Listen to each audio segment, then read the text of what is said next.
ও হৰি শ্ৰী গুৰু শংকৰ কৰুণা সাগৰ নামৰ পাতিলা খেলা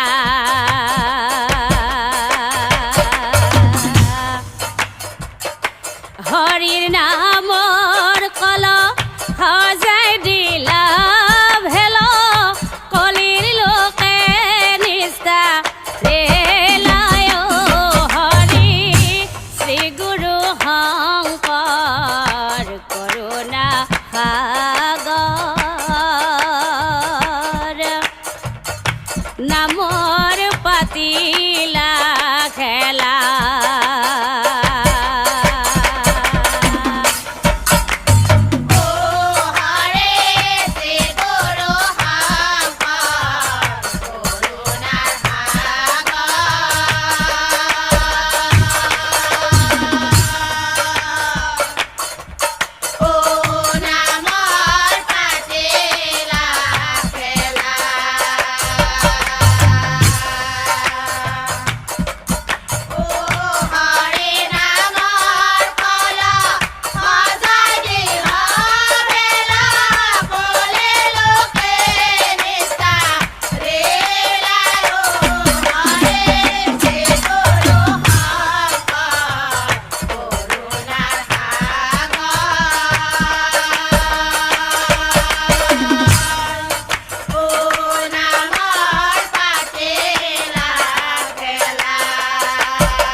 আগে হইলা ব্ৰহ্মা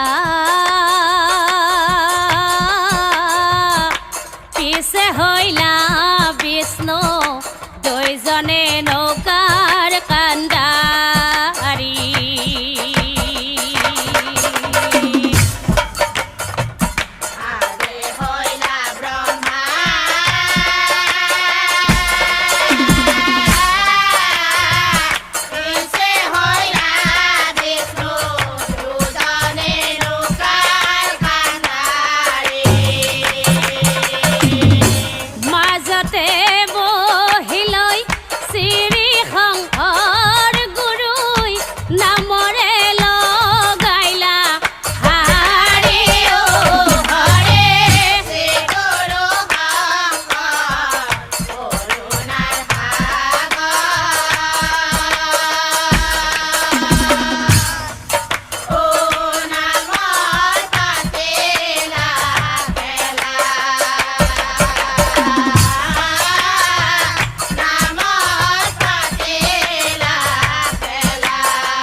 সভা সদৰ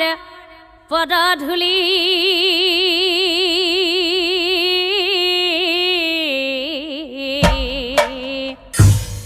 আমি সবেই হখিৰে তুলি ল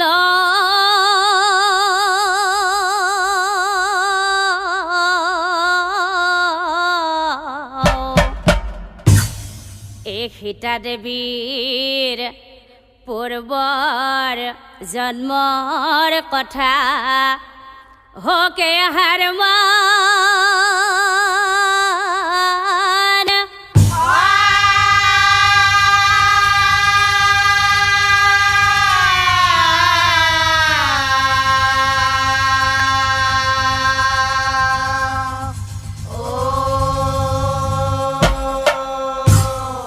শুনা সভাসদ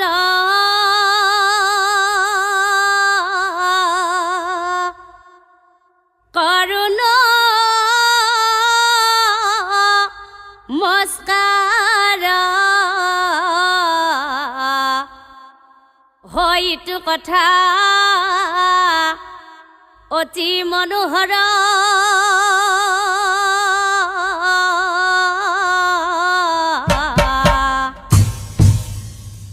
এই সীতা দেৱীৰ পূৰ্বৰ জন্মে বেদৱতী নামে মনুষ্য হৈ লভিলা যা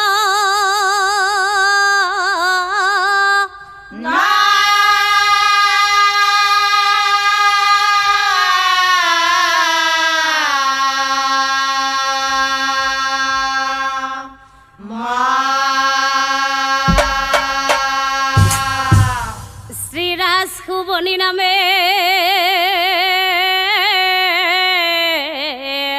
হৈ আছিল এক ৰজা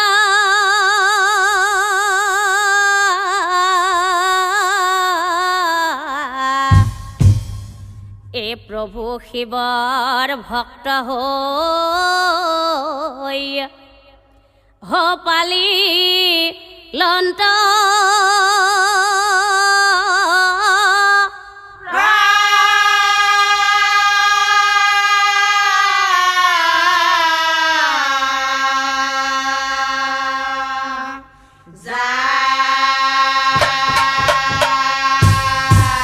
আৰু অনাহাৰে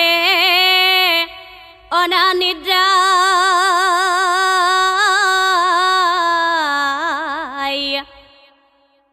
শিৱক পূজা কৰে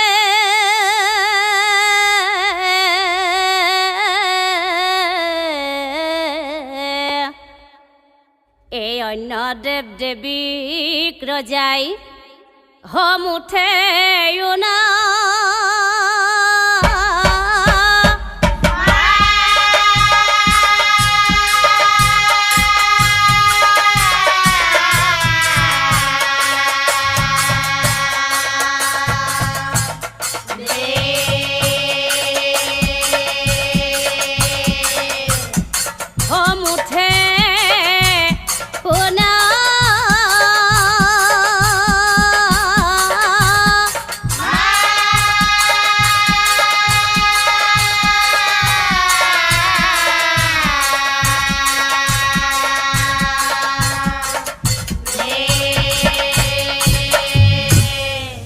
হেন দেখি সূৰ্যদেৱৰ ক্ৰোধই উপজিলা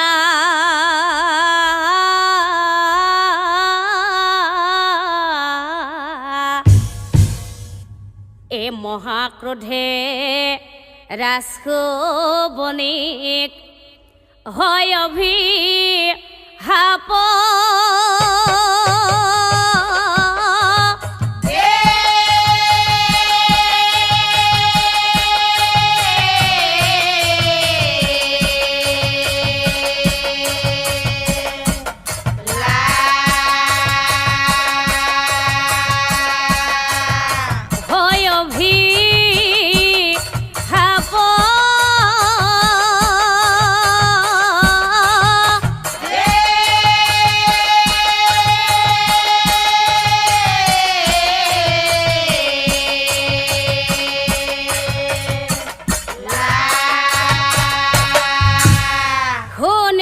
শ্ৰীৰাজ শুবনি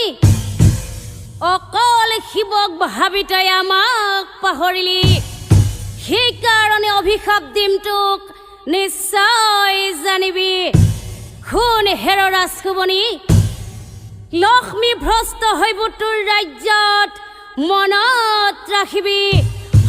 ৰজা লক্ষ্মী ভ্ৰষ্ট হৈব তোৰ ৰাজ্যত মনত ৰাখিবি আৰু এহি বুলি সূৰ্যদেৱ নিজৰ স্থানে গলা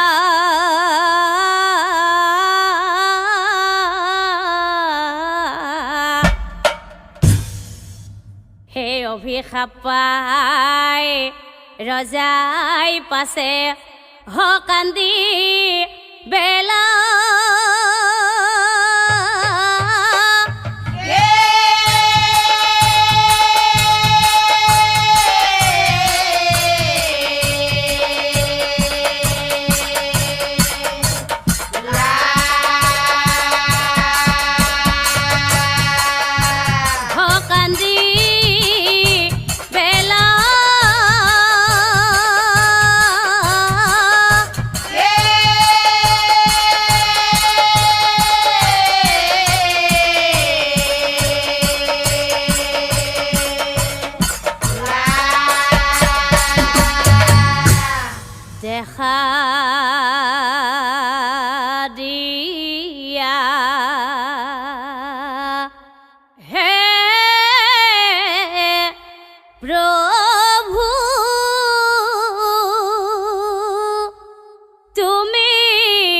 ভোলানাথ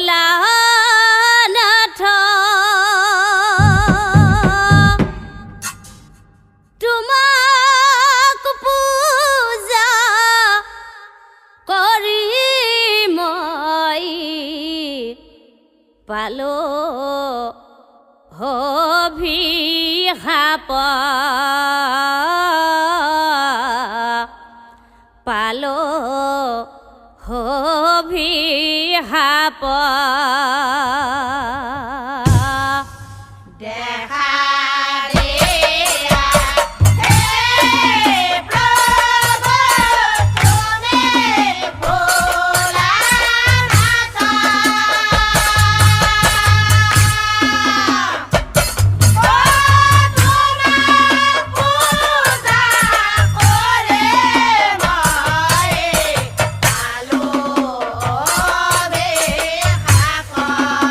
ভোলানাথ ৰজাৰ বিননি শুনি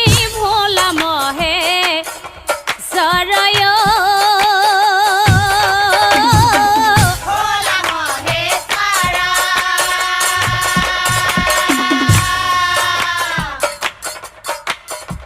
বৃষভত উঠি প্ৰভুই বিলা ডৰে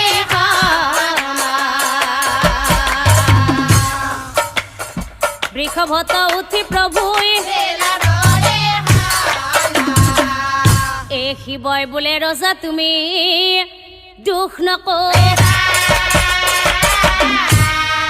মোৰ প্ৰিয় ভকত তুমি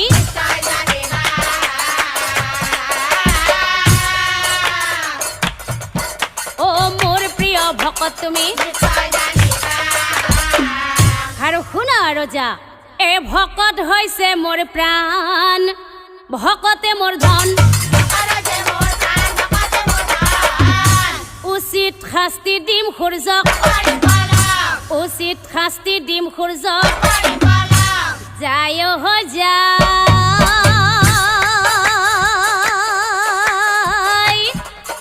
ৰুদ্ৰ শিৱ যায়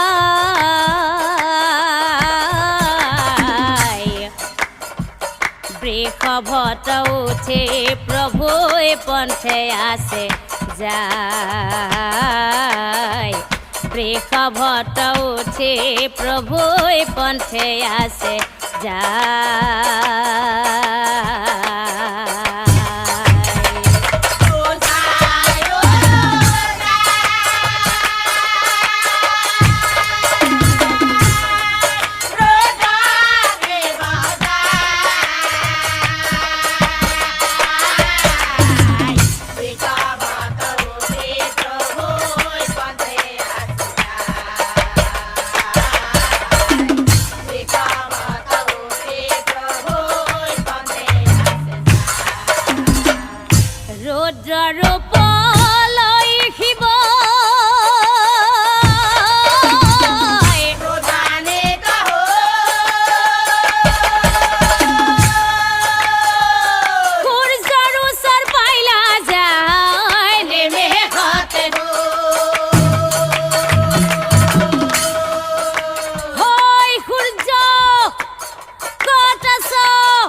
ইয়াৰ পৰা আটাহ পাৰি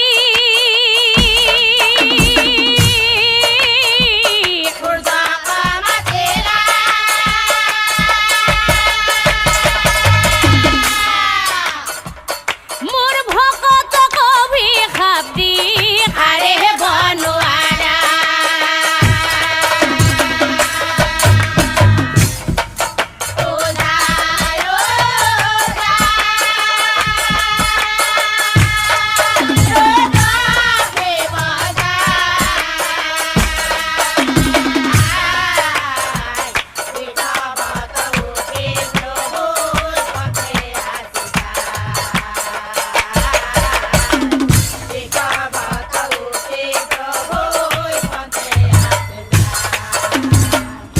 আৰু হেন দেখিয়া সূৰ্যই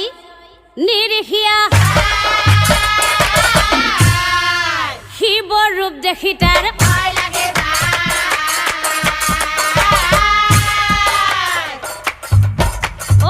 শিৱৰ ৰূপ দেখি তাৰ সূৰ্যই মনে মনে ভাবে বাপ ৰে বাপ আজিচোন শিৱৰ কি ৰূপ নিশ্চয় শিৱই মোকেই খেদি আহিছে নাই নাই মই আৰু ইয়াত ৰখি থাকি লাভ নাই সূৰ্য পলা সূৰ্য পলা সূৰ্য পলা অহি বুলি সূৰ্যদেৱ ভিৰাইলৰ দিলা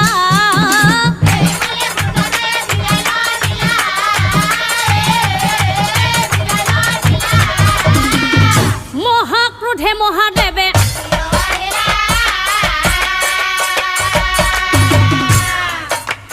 মহাক্ৰোধে মহাদেৱে সূৰ্যক খেদি ফুৰে শিৱই কাল মূৰ্তি ধৰি কটাজি পলাবি তই দে মজা পালি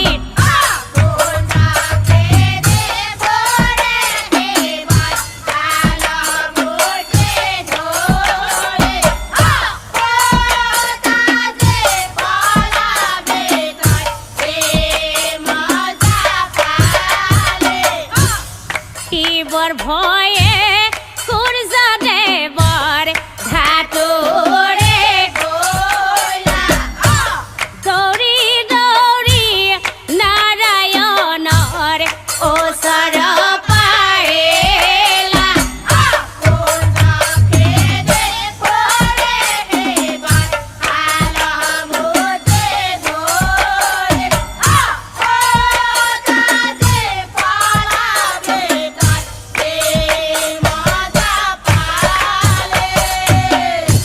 প্ৰভুৰ চৰণে ধৰি কৰে প্ৰণী ৰক্ষা কৰা প্ৰভু মোক শিৱই নেৰে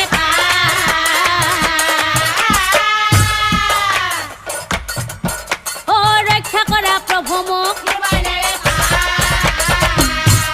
নাৰায়ণ ৰক্ষা কৰা শিৱৰ হাতৰ পৰা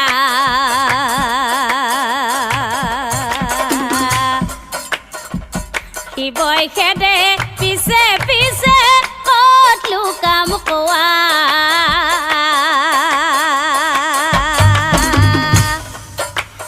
নাৰায়ণ ৰক্ষা কৰা শিৱৰ হাতৰ পৰা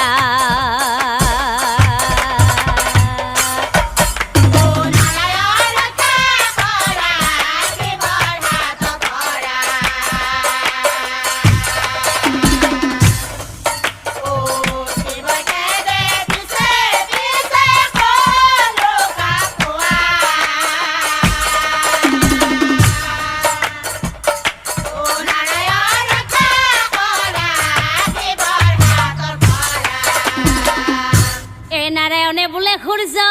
চিন্তায়কা মুঠ আশ্ৰয় লোৱাজনক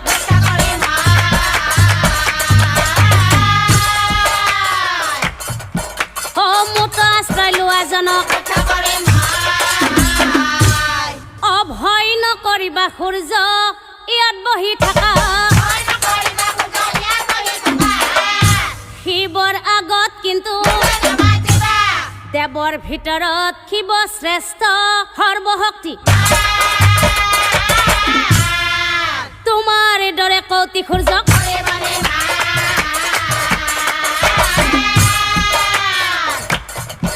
অ তোমাৰ দৰে কৌতি সূৰ্যক কৰিবনে না অ হিমতে নাৰায়ণে সূৰ্যক প্ৰবোধিলা হেমন্ত নাৰায়ণে সূৰ্যপ্ৰভ দিলা সূৰ্যপ্ৰভ দিলা তেতিক্ষণে শিৱ আহি পতিত হইলা অ তেতিক্ষণে শিৱ আহি পতিত হইলা এ নাৰায়ণে বোলে শিৱ কিয় শিৱই বোলে প্ৰভু তুমি আচল কথা শুনা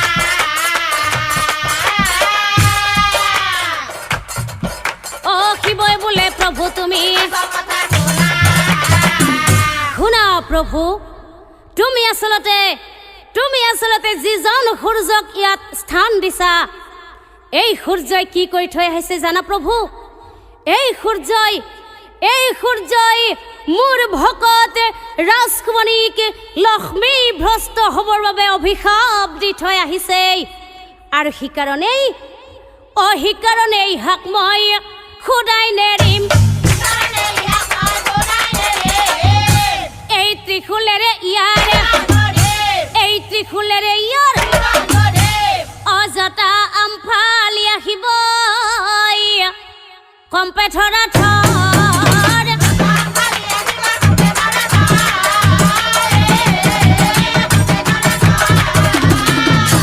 শিৱ ৰূপ দেখি সূৰ্যই পাই মহা অ শিৱ ৰূপ দেখি সূৰ্যই আৰু হেন দেখি নাৰায়ণে শিৱক হে ৰাখিব ভয়ে আশ্ৰয় লোৱা জনক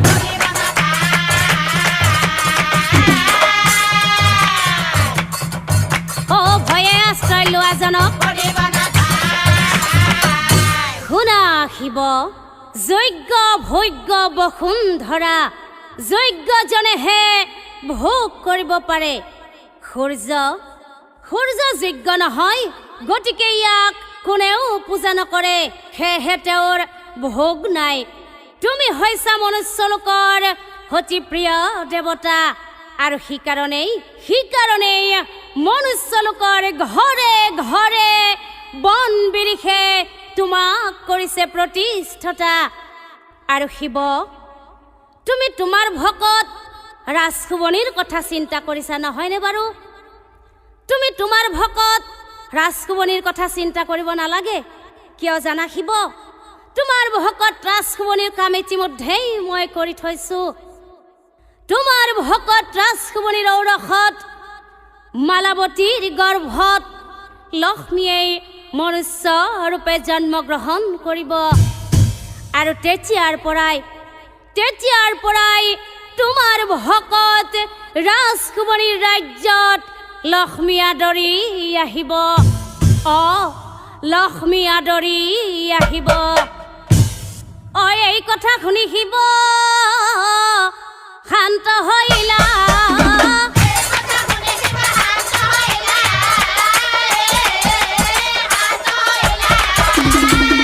অনন্তৰে শুনি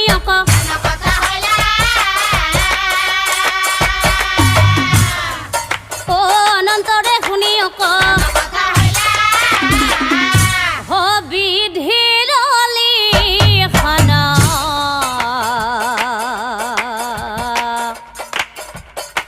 নাযাই খণ্ডহন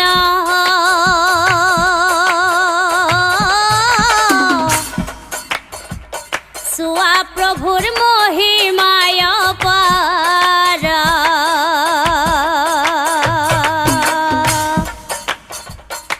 ৰজাৰ ঔৰসেই মালাৱতীৰ গৰ্ভে কন্যাক লভিলা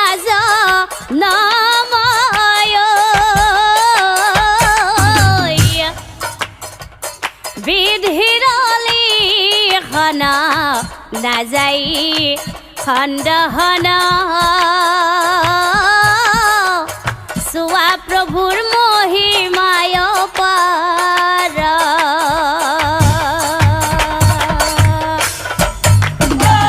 বেহেৰালে খানা নাযায় খানা চোৱা প্ৰভু মৰে মায়া পাৰ ও ৰজাৰ ৰাখে মালাবতী গৰ্ভে কন্যায়ে কৰবি লাজা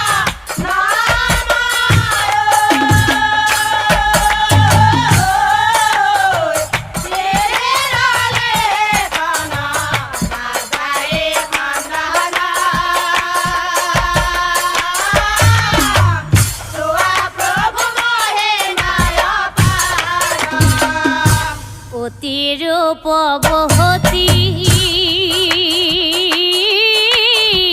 ৰজাৰ কন্যাজনী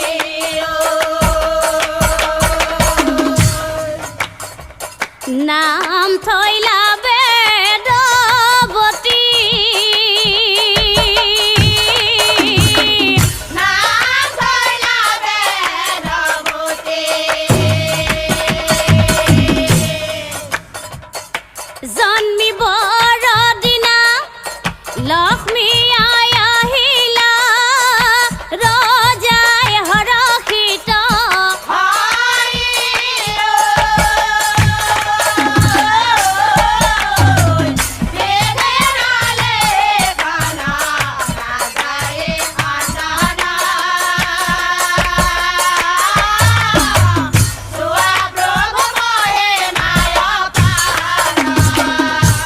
এ বেদৱতী ডাঙৰ হ'ল ৰজাৰ মৰম কোনো কিশোৰ লগত তাই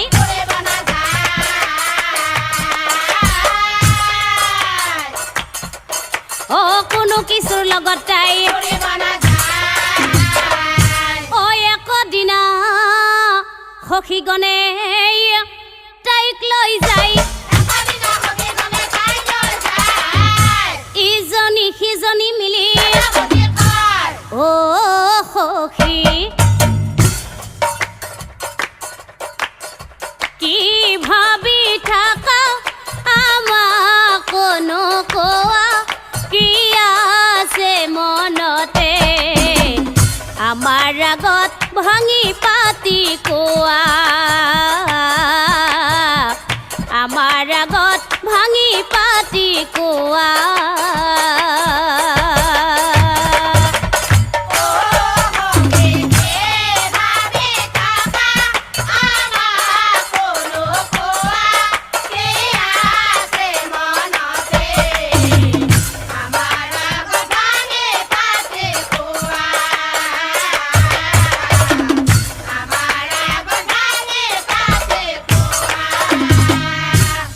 মিচিকিয়া হাঁহি মাৰি বেদৱতী সখীহঁত কিবা এটা হৈছে মোৰ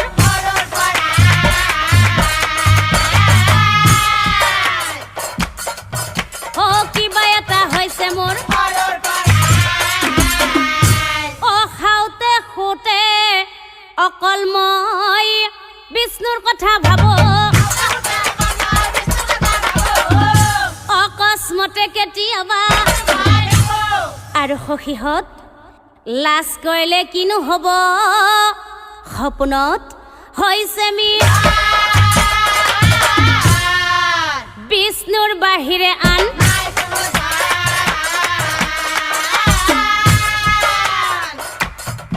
অ বিষ্ণুৰ বাহিৰে আন শুনা শুনা মোৰ প্ৰাণৰ সখী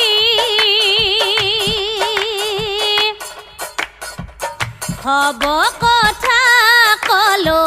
ভাঙি পাতি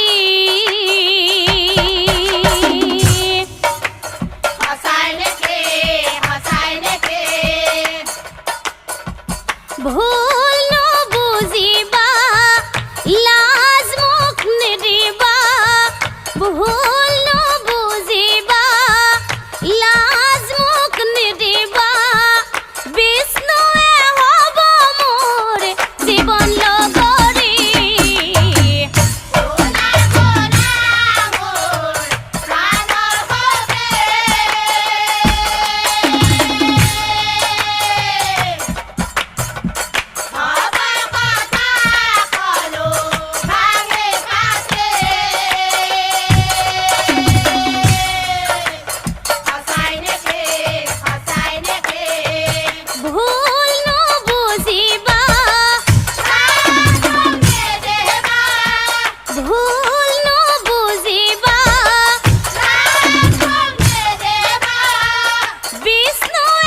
শুনি সখীগণে বিস্ময় মা বেদৱতীক চাই হবেই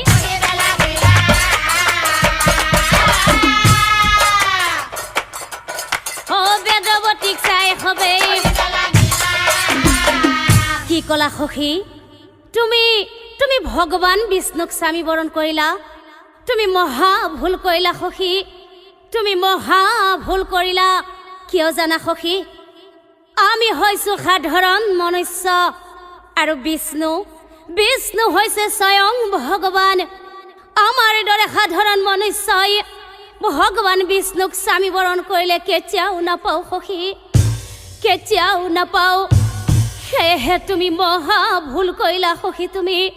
মহা ভুল কৰিলা এই আহা সখী আমি নিজৰ ঘৰে ৰজাৰ আগত হ'ব কথা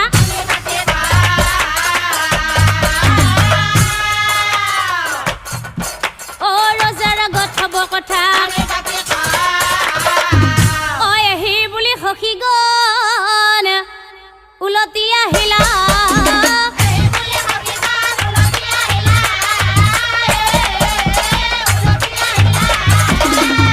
ৰজাৰ আগত হ'ব কথা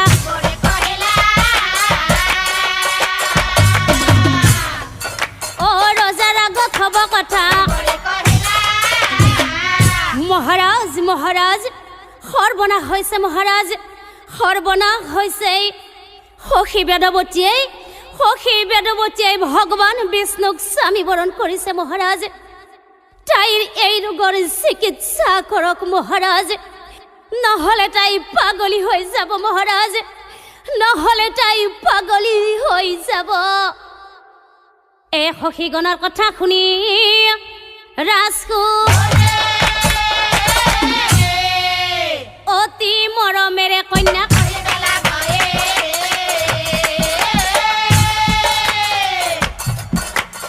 অতি মৰমেৰে কন্যাক বাছা মোৰ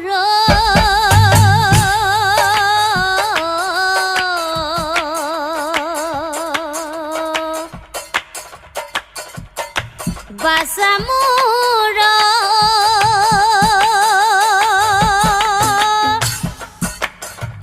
বিষ্ণুক স্বামী ভজিব নাপায় তেওঁ হৈছে প্ৰভু দয়াময় তেওঁ হৈছে প্ৰভু দয়াময়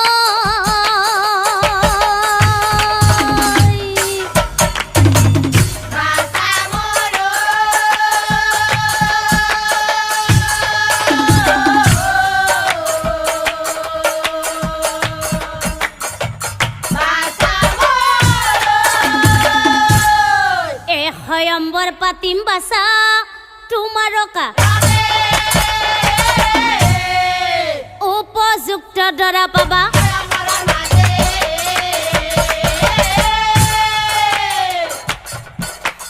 উপযুক্ত দৰা পাবা হিমতে ৰাজকুমণি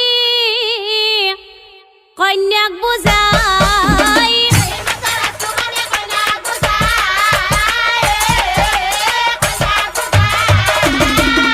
কিন্তু এই কথা বেদৱতী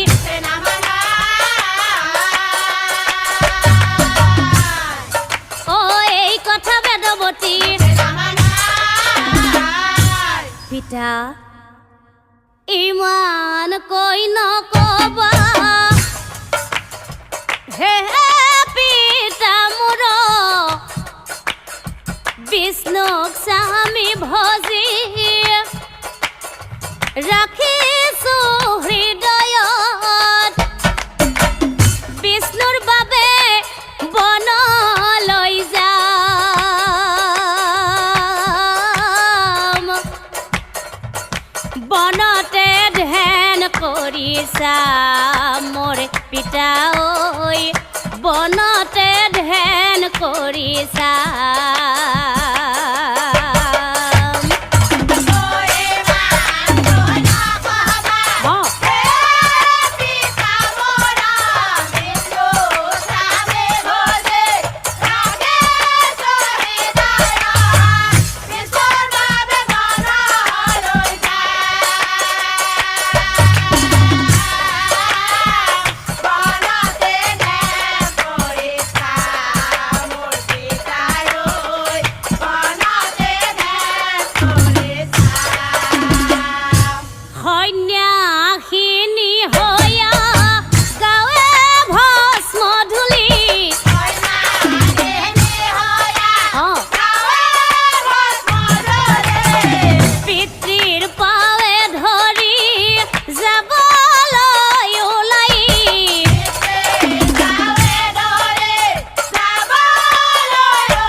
বেদবতী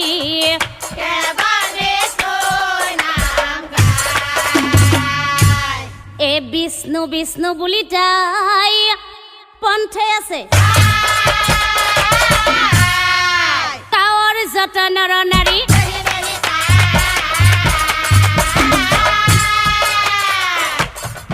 অ গাঁৱৰ যত নৰ নাৰী অ বাই অ সেইটো আমাৰ ৰজা জীয়েক নহয় হাও মোৰ মাইতে ক'ত যায় এ পদূলি ওলাই যত নৰ নাৰী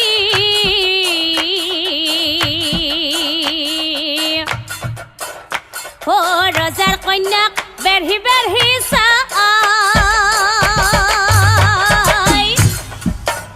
অ লাজমান এৰিলা ৰজাৰ কন্যা হয় ভতাৰ পাগেলি হয় হে বনিহত ভতাৰ পাগেলি হয়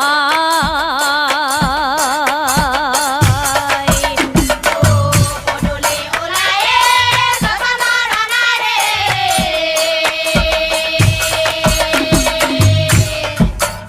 ও ৰজাৰ কন্যাক বেঢ়ি বেঢ়ি চাই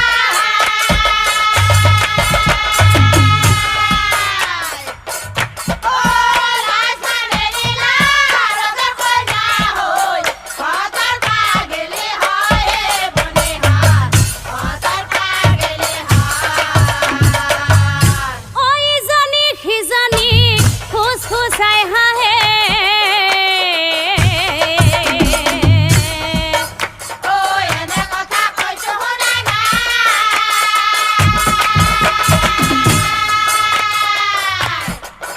অ ভতাৰ বিচাৰি বনৰ মাজে গলে আৰু বাকী লেঠা হয় হে বনিহত আৰু বাকী লেটা হে বাই কি এই কিন্তু কম সাংঘাতিক বস্তু নহয় দেই তাকেইতো এ মেনকাৰ মাকে বোলে এই কম বস্তু নহয় এ ৰজাৰ ঘৰত ডাং কাটি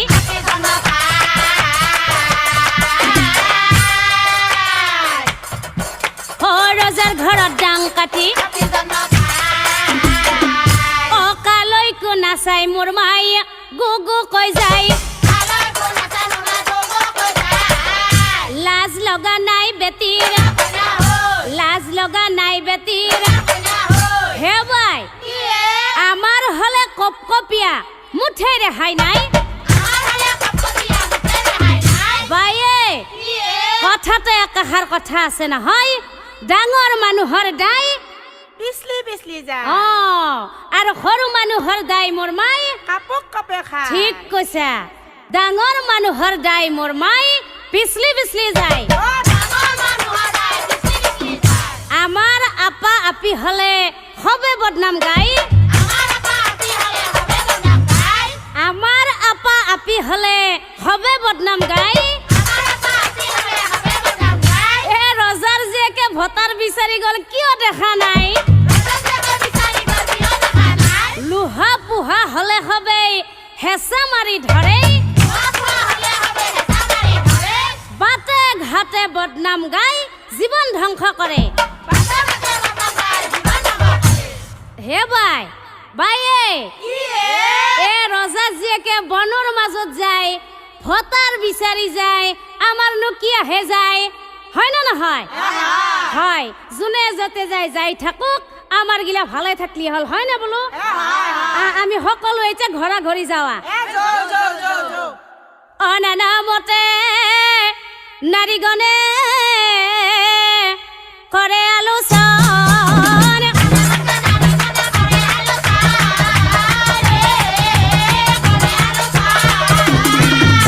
অৰণ্যত বেদবতীৰ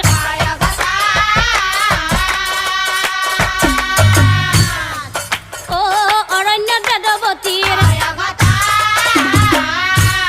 বিষ্ণুক চিন্তিয়া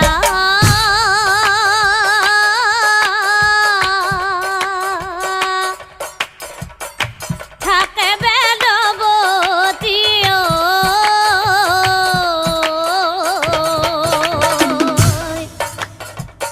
ঘোৰ অৰণ্যৰ মাজে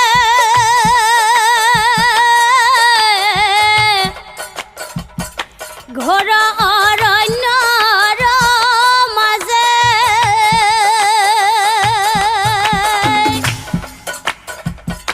হিংস্ৰ পশুগণে অন্যাক দেখিয়া নাখাই ৰখিয়া আছে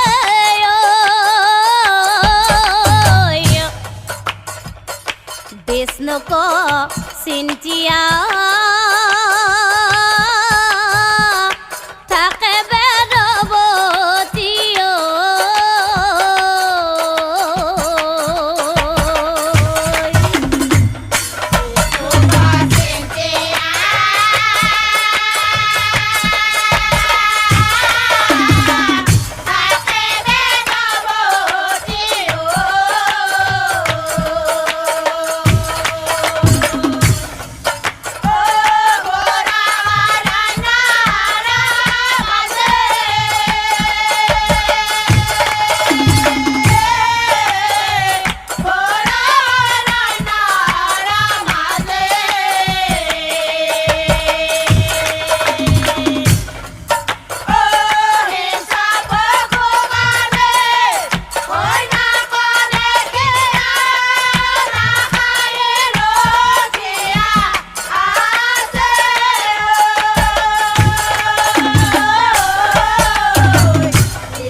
অনাহাৰে নিদ্ৰাই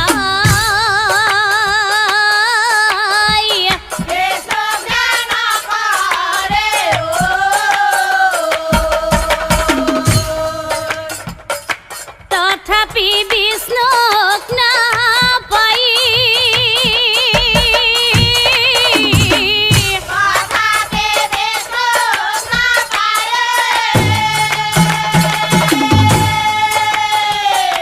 হেন সময়ত আকাশী বচনে কন্যাক কহি বেলা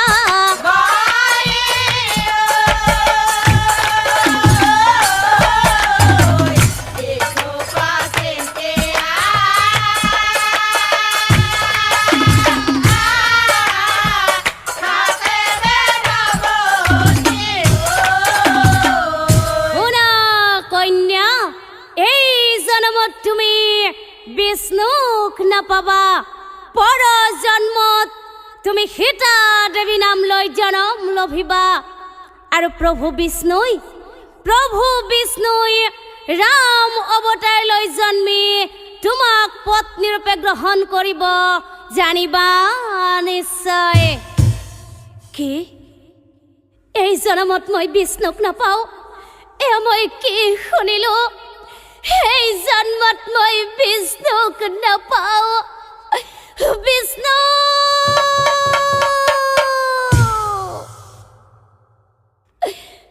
কোনে জানে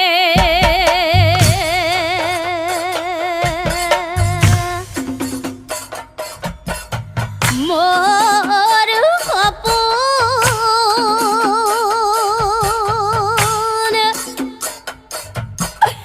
হ'বনে পূৰণ?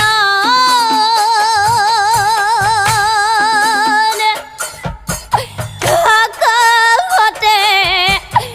থকা জনে লিখে কপালৰ লিখন।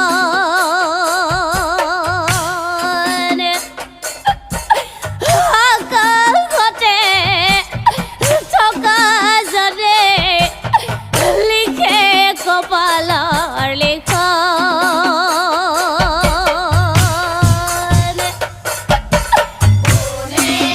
জানে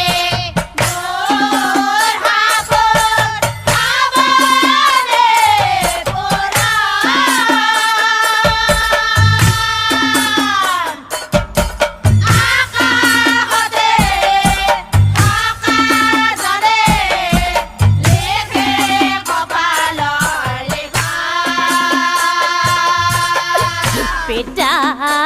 তাক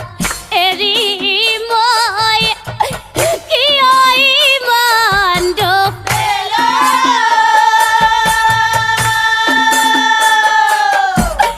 বিষ্ণুক চিন্তা কৰি কিয় মনত আহিল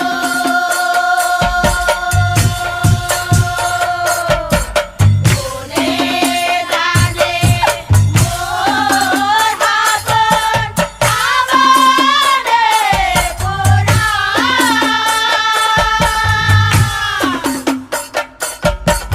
আকাশতে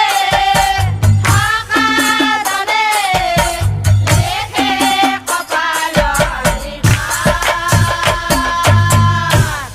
এই জনমত বিষ্ণুক নাপাও জানিলো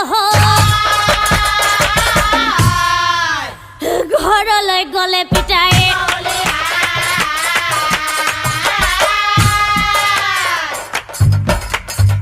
ঘৰলৈ গলে পিতাই নাই নাই নাই নাই মই ঘৰলৈ নাযাওঁ মই ঘৰলৈ নাযাওঁ সজীৱতে আহিছো মই ফিৰি নাযাওঁ বাটে আহিছো মই ফিৰি নাযাওঁ গন্ধ মাদন পৰ্বতত গৈ গন্ধ মাদন পৰ্বতত গৈ অগন্ধ মাদন পৰ্বতত গৈ উপস্থিত হয়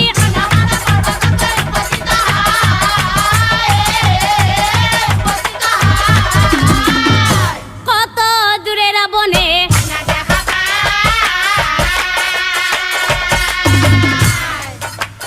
কত দূৰে ৰাৱণে হেৰা সুন্দৰী কোন তুমি সঁচাকৈ বৰ অপূৰ্ব সুন্দৰী তুমি যিমানে পৰিচয় মোক কোন তুমি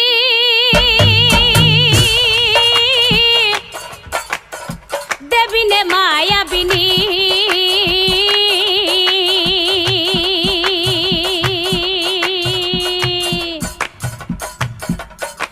কোন তুমি অপৰূপা সুন্দৰী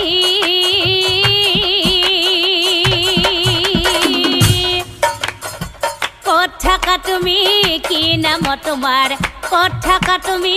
কি নাম তোমাৰ পৰিচয় দিয়া শীঘ্ৰ কৰি পৰিচয় দিয়া শীঘ্ৰ কৰি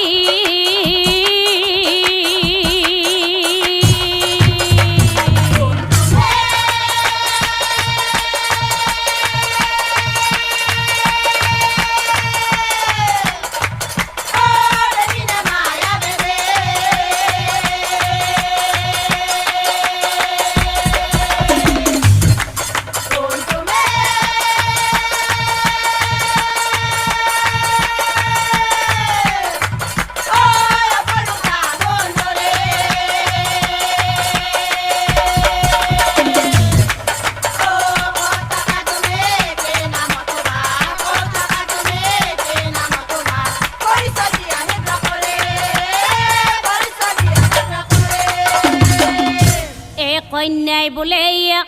বেদৱতী নামৰ প্ৰভু বিষ্ণুক বিচাৰি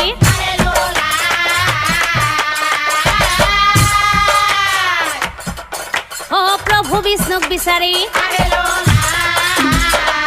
কি কলা সুন্দৰী তুমি তুমি বিষ্ণুক বিচাৰি এনেকৈ ঘূৰি ফুৰিছা কোন বিষ্ণু এইটো কি বিষ্ণু এইটো কেনেকুৱা বিষ্ণু এইটো হেৰা সুন্দৰী তুমি মোক চিনি পোৱা নাই মই কোন জানা মই হলো ৰাৱণ ৰজা তুমি চিনা নাই কন্যা তুমি চিনা নাই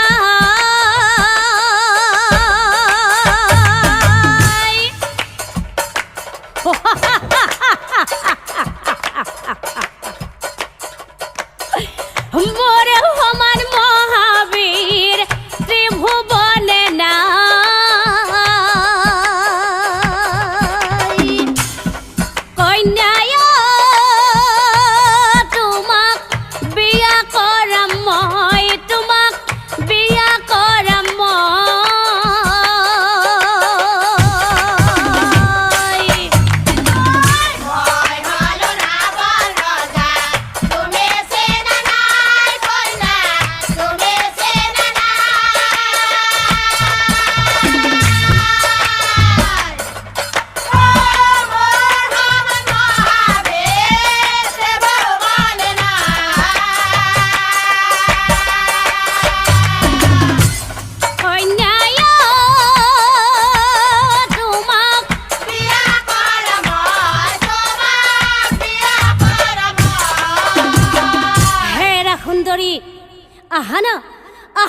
সুন্দৰী তুমি মোৰ ওচৰলৈ আহা তোমাক মই সোণৰ লংকাত ৰাখিম তোমাক মই ৰাজ কাৰেঙত ৰাখিম আহানা সুন্দৰী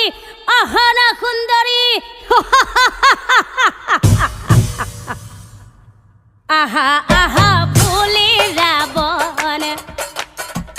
কন্যাক ধৰিলা ৰাৱণ কইনাক ধৰিলা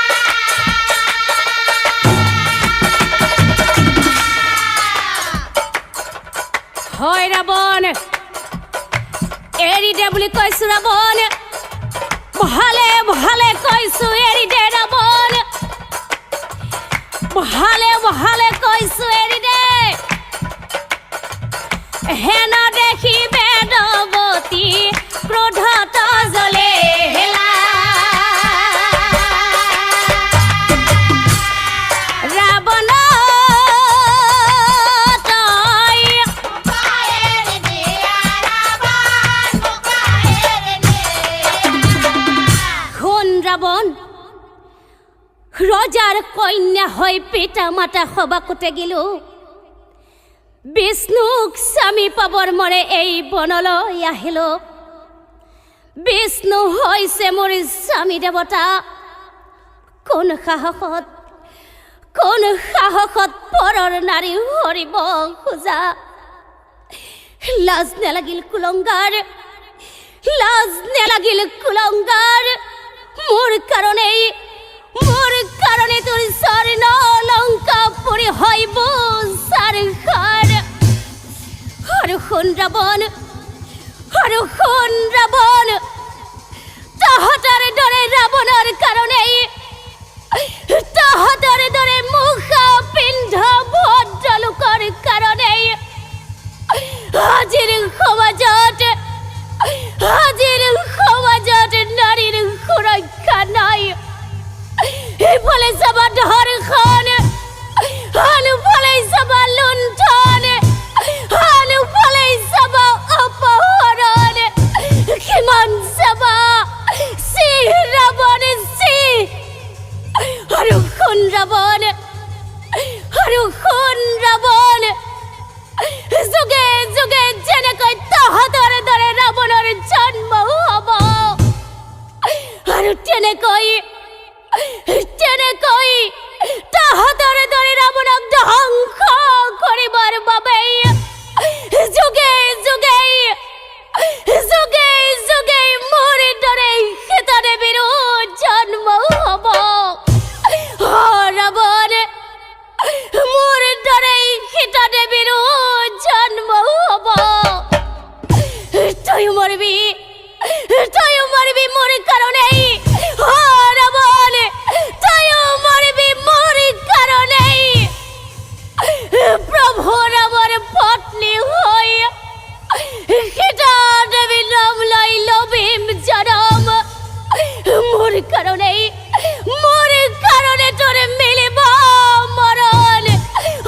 ৰাৱণ মোৰ কাৰণে তোৰ মিলিব মৰণ অভিশাপ পাই ৰাৱণ ৰজা নিজৰ স্থানে গইলা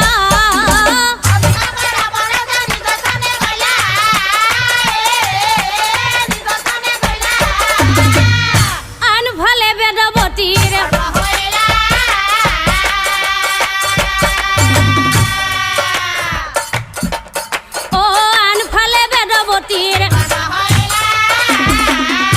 এই মনৰ দুখে বেদৱতী পন্থে আছে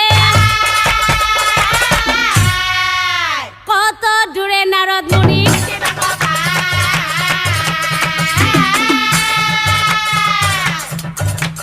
কত দূৰে নাৰদ মুনি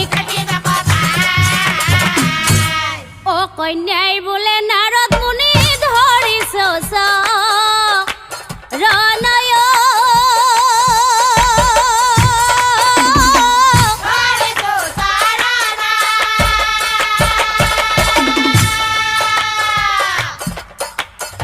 মোৰ জীৱন সহায় হইলা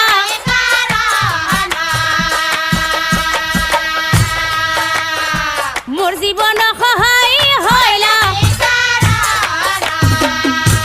তেতিয়া নাৰদ মুনিয়ে বেদৱতীক চাই কৈছিল, হে আই দেৱী বেদৱতী, তুমি হোৱা লক্ষ্মী আই, তোমাৰ বিহনে প্ৰভু নাৰায়ণে বৈকুণ্ঠত মহাদুখ পায়, বৈকুণ্ঠত মহাদুখ পায়।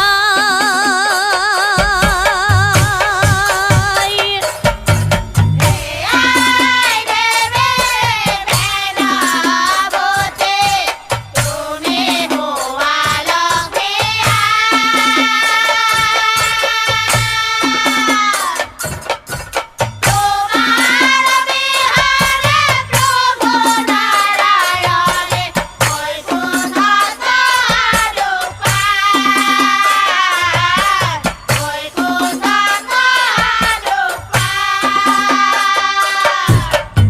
হে আই বেদৱতী,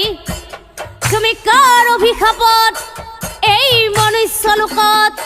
মনুষ্য হৈ জন্মগ্ৰহণ কৰিছা জানা? নাজানা নহয়? তেনেহ'লে শুনা আই। সৰস্বতী তোমাক অভিশাপ দিলে আহিলা মনুষ্যলৈ,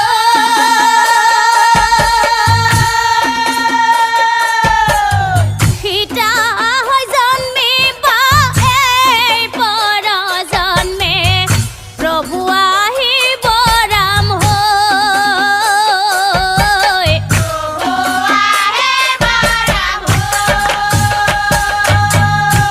হে আই বেদৱতী, তোমাৰ সুৰক্ষাৰ কাৰণে কওঁ মই কথা এটি,